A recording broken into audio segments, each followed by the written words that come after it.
ngoba wena ubelonga kubantu bakini awubelonga emathuneni abanye abantu.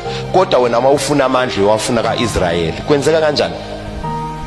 Angiphinde mawufuna amandla yakwaIsrayeli, kodwa umthakathi akayanga kaIsrayeli ukuyokuphuca amandla, ukuphucela ethuneni lakini.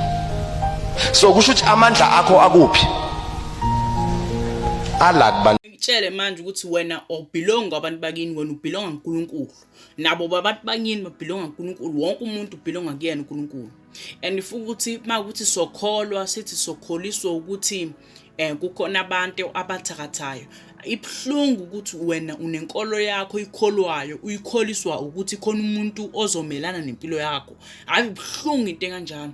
Awukholwe nxa ukuthi into oyikholwayo isekulungene noma iwukulunga kwempilo yakho noma i-justified noma inama morals, but ukholwa nje, uyakholwa serious. Ukholiswa ukuthi khona umuntu ozokuthakatha bangabe ungakholwa lento ufuna ukuyikholwa. Akhona ukukholwa lokhu kwesaba.